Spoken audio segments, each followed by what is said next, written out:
Hey there guys, this is Richard, your host, with another marvelous video. In more than many Transformers stories, you'd find that Megatron is the one who leads the Decepticons, the evil robots who fight the Autobots for bot supremacy. However, often in the comics and at times in other iterations, Megatron is deposed by his treacherous henchmen, and sometimes the Autobots defeat him. Either way, Megatron loses his title of the leader of Decepticons, and that's what we're gonna explore. The 12 most powerful leaders of the Decepticons, starting with Megatron himself. Let's begin, shall we? Before we go into our explanation, we have a very small request. If you like our content, please support us by subscribing to our channel. This is a small click for you, but for us, it means a lot. Thank you. Let's begin. You still fight for the weak. That is why you lose. Megatron. Megatron, the tough leader of the Decepticons, fights to take over Cybertron and the universe. He's the main enemy of Optimus Prime, leader of the Autobots. Megatron can change into different forms, like a gun, laser cannon, or a jet, depending on the story. He started as an oppressed worker, became a gladiator, and then took the name Megatronus from an ancient Prime. He dropped the us when he turned into a revolutionary who aimed to fix Cybertron's broken government and end its unfair caste system. Megatron was once a mentor to Orion Pax, who later became Optimus Prime using Megatron's own ideas against him. Megatron's power corrupted him, and he often ends up defeated by Optimus, only to come back again, and yet again. Megatron rules the Decepticons without question. His crew is loyal, except Starscream, his ambitious second. He keeps Starscream in line through fear and punishment, often resorting to violence or harsh words when annoyed by Starscream's attempts to please. Before turning violent, Megatron shared the leadership of Cybertron with Optimus Prime. The threat from the Ajornians and the discovery of the Allspark changed everything. Injured in battle, the Fallen healed Megatron and also tempted him with power. This led Megatron to form the Decepticons and aim to control the Allspark. Despite setbacks and death, Megatron's resolve never wavers, as he's always focused on Cybertron's revival. Needless to say, Megatron is all about himself and always thinks that he's the top dog. In his first big fight with Optimus in the movie, he brushed off any idea of a fair fight by saying it was only about him winning. When Sam Witwicky took him down and Starscream tried to step up, Megatron nearly wiped him out, furious, and claimed that he's the only boss, dead or alive. He even roughed up Sentinel Prime big time, just because someone dared to say he was playing second fiddle, making it clear he wants the Earth and the Decepticons under his rule, no questions asked. In Age of Extinction, Megatron showed his brains by using his severed head to hack and manipulate humans into giving him a new body and an army, aiming to grab the seed for a massive power play. Yet, despite his smarts, he can be pretty fixated on his goals. Cybertron, his home, is his one big love. He'd do anything to bring it back, even making deals with Sentinel Prime or humans, despite his usual disdain for them. In some stories, he even talks about a truce to end the war, ready to leave Earth if it means saving what's left of his Decepticons and getting back to Cybertron.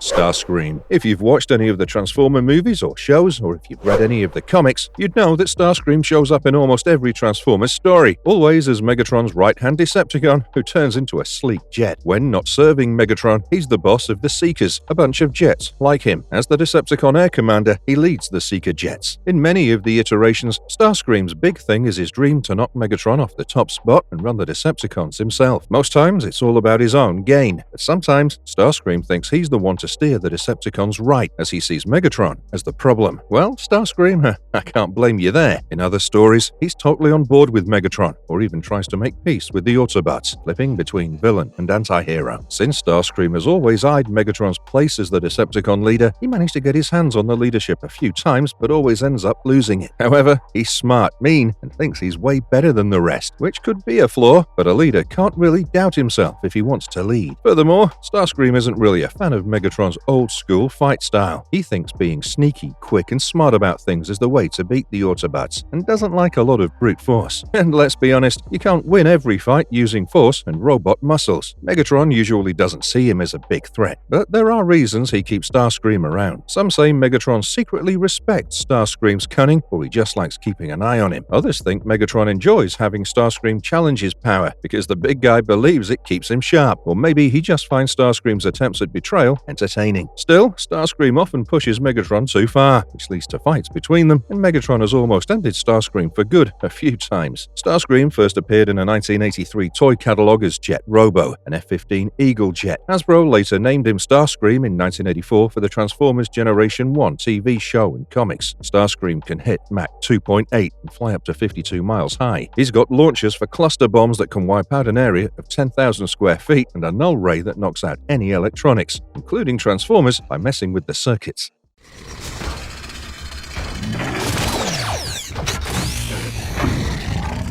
Shockwave. Shockwave is like a walking computer. I mean, he's all about logic and sees feelings as useless. To be honest, it's strange that Transformers have feelings in the first place, you know?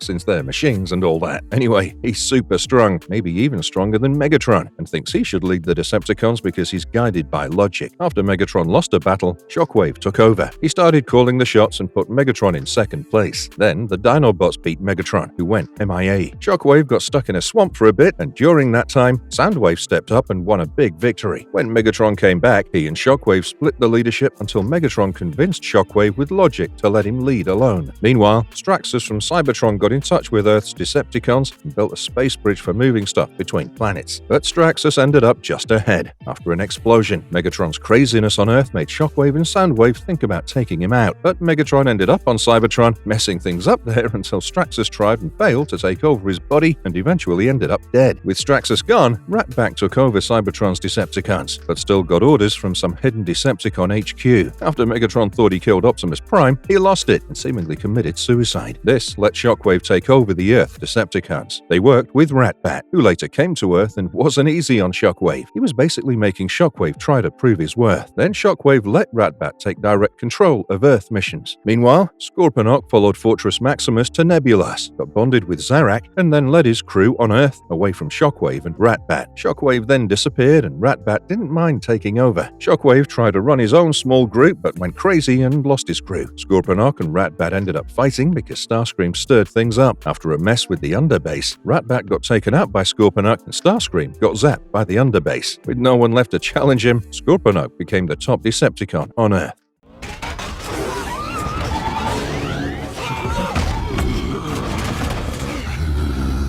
Soundwave. Soundwave, or Sound Blaster, is Megatron's go-to guy. It sits tight at the top of Decepticon Command. Officially the communications officer, he's as important as Starscream and Shockwave, but sticks by Megatron like no other. Soundwave talks in a flat, computer-like tone and keeps his cards close to his chest. He's climbed his way up and watches his status like a hawk. With his role, he hears everything and can even tap into thoughts, using what he finds to stay in Megatron's good books. This makes him not so liked among other Decepticons, who see him as sneaky and would ditch him if they could, but they know Megatron wouldn't stand for it. Soundwave has a bunch of mini-cassette troops under his command, popping out from his chest on command to spy or fight, who are all loyal to him. Alongside these mini-troops, he's also teamed up with Wing Thing as an action master. In another timeline, Scorponok, Shockwave, and Megatron were all fighting over who would lead the Decepticons in the late 80s and early 90s. Megatron won this fight. By 2006, Megatron turned into Galvatron. This led to a chaotic leadership with Shockwave, Cyclonus, Scourge, and Soundwave all taking turns in command. Shockwave managed to take back half of Cybertron, and Soundwave tricked the Autobots into saving his troops from the Quintessence. Now, if you can trick your enemies into saving your men or butts, it screams leadership. Soundwave did what was necessary for his team, no matter the cost, no matter the odds.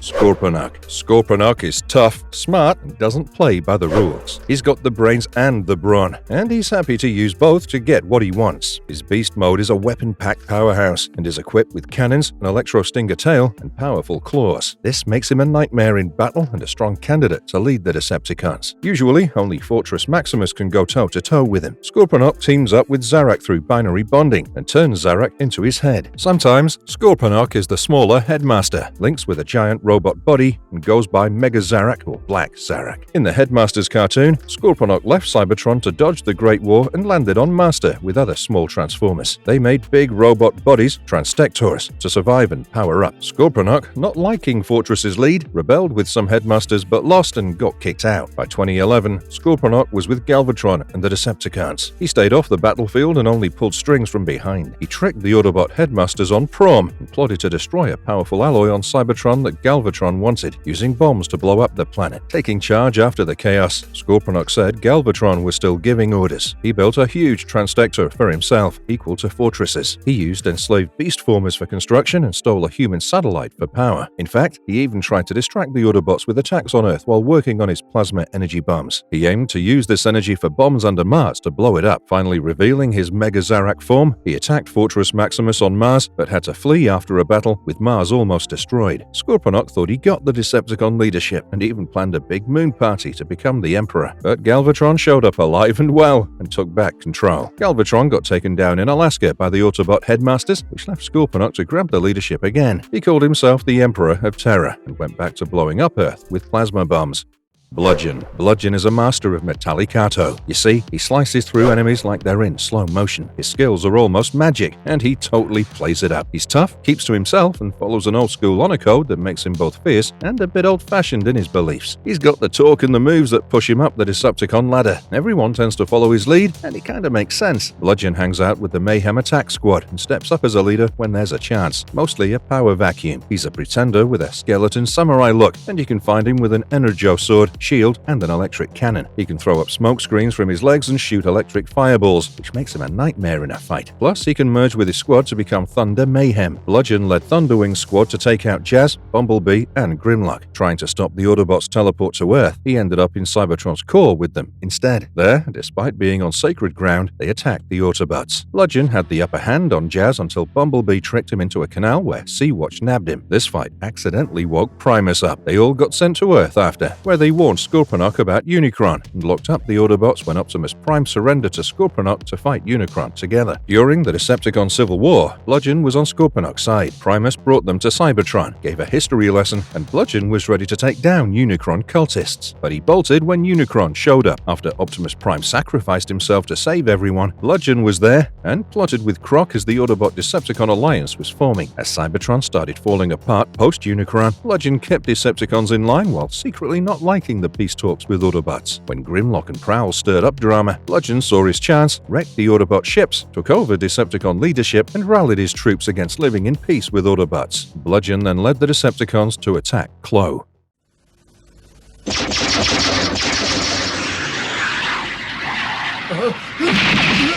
Overlord. Overlord leads the Decepticons in the Master Force War as Ambassador of Destruction. And now that, my friend, is a heavy-ass title. He's made of a tank and jet, piloted by two humans, Giga and Mega, and can turn into a giant robot, a base, or a big jet. Devil Z, an alien energy being, stole Transformer bodies, called Transdectors, from G Nebula 89 and dropped them on Earth to soak up energies. The plan was to mix these with human souls to create Godmasters, super robots with major power. Devil Z also had Black Zarak and aimed to beat the Autobots in space. Overlord, now a Decepticon with Lord Giga and Lady Mega, found more Godmasters on Earth like Hydra and Buster. The Autobots and Decepticons then raced to find more Godmasters, with the Autobots getting 3 of them. Giga and Mega, frustrated by losing to the Autobots, joined the fight as Overlord. They beat Autobot leader Jinrai in the desert, nearly finishing him off. Overlord then hit space to take over a moon base, planning to meet Black Zarak. Jinrai, powered up with God Bomber, chased them and fought on the moon, but Black Zarak had to retreat. Overlord used his base mode to look for the last Godmaster and attack the Autobot base. When Black Zarak came back, Devil Z wanted to wipe out humans, shocking Giga and Mega, who were proud of being human. Tensions rose when Devil Z merged with Black Zarak and left the Decepticon Juniors behind. Buster and Hydra turned fully robotic to beat Jinrai, but failed. Overlord chose to fight Jinrai with just his strength. When Devil Z attacked Buster and Hydra for failing, Overlord tried to stop him but got attacked too. Giga and Mega helped God Jinrai fight Devil Z but got killed, losing their bond with Overlord's body. Their last wish was an honorable fight with Jinrai. After Devil Z was destroyed by God Jinrai, the Overlord body, now alive on its own, fled to space to join other Decepticons.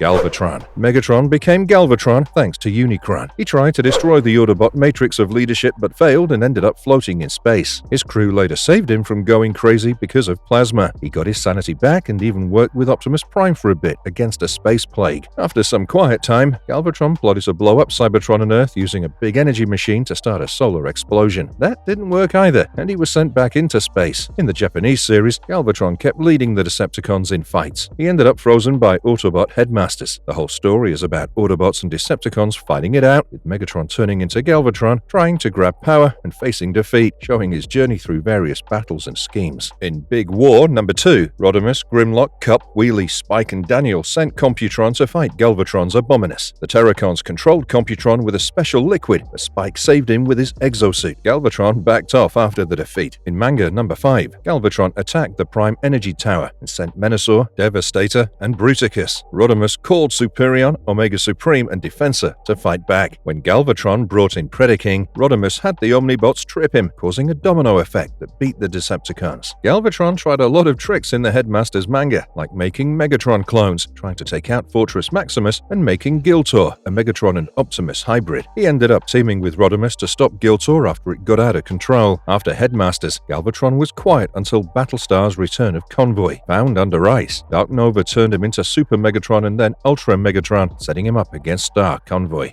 Deathsaurus. Deathsaurus took over the Decepticons after the Master Force War. He wanted to conquer the universe with a huge weapon, the planet-destroying Fortress. Starsaber's Autobots stopped him, helped by some Decepticon traitors, ending Deathsaurus. In the Victory manga, Deathsaurus is different. He's not all about destruction. He even has a human son, Solon Kitakaze. He fights Autobots because he feels he has to, not because he wants to. Eventually, he makes peace with Starsaber. IDW Comics took cues from the manga, showing Deathsaurus as a leader who cares for his soldiers more than conquest.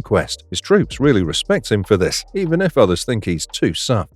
Straxus. Lord Straxus ruled Polyhex and the Decepticons with extreme cruelty. He took over after Governor Trannis was killed and became known for his brutality. Straxus killed countless Cybertronians and targeted Autobots, civilians, and anyone not on his side. He'd often throw them into smelting pools for spare parts. Despite criticizing Megatron's leadership, Straxus treated his own troops even worse and threatened to melt them for minor mistakes. In fact, he started off by killing a neutral Cybertronian with his axe. He kidnapped a scientist, Spanner, and forced him to build a space bridge to invade Earth. If anyone questioned the faulty bridge, Straxus sent them to their death rather than fixing it. He turned Spanner into part of the bridge and caused him endless pain. In the UK comics, Straxus swapped minds with Megatron, leaving Megatron as just a head, which he then tried to crush. He nearly destroyed his base and everyone in it, including himself, to prevent Optimus Prime and Ultra Magnus from winning. Straxus planned to possess Megatron's body if needed, and had a Decepticon named Archforce harvested for parts to create a Megatron clone. When the clone developed its own personality, Straxus tortured it to the point of driving it to suicide rather than letting Straxus take over.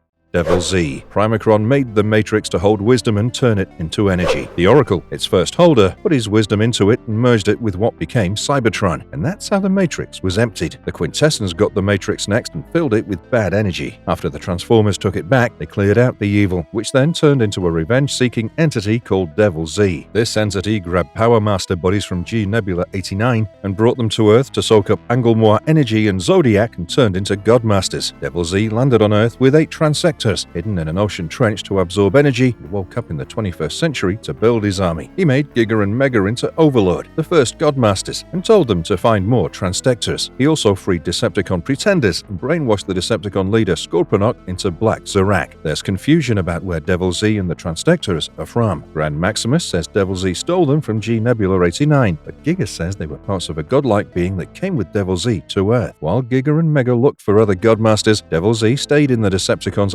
underwater base. When needed, he helped the Pretenders and punished any doubters, like when he zapped Gilmer for questioning the Headmaster Juniors. Devil Z brought Godmasters Hydra and Buster to fight the Autobots. But when the Autobots got their own Godmaster called Jinrai, Devil Z ordered him taken out. All remaining Transdectors were meant for Autobots, so Devil Z's plan to grow his army failed. Devil Z called for off-planet Decepticon help as the Autobots started the Bomber Project to counter his moves. He sent his troops to stop it. As Black Zorak got close to Earth, Devil Z told Giga and Mega to meet him on the moon. When their attempt to stop the Bomber Project failed, God Jinrai, now combined with God Bomber, fought Overlord and Black Zorak on the moon and won. Black Zorak learned to teleport using black holes and launched Operation M1 on Earth, but the Autobots stopped them. Devil Z then planned Operation M2 to destroy humanity with the Death Paramachine, which the Autobots also stopped, causing doubt among some Decepticons. Devil Z approved Giga's plan for a trap but warned against failure. Finally, Devil Z transformed and took over Black Zorak's body while trying to crush the Autobots by collapsing the Decepticon base.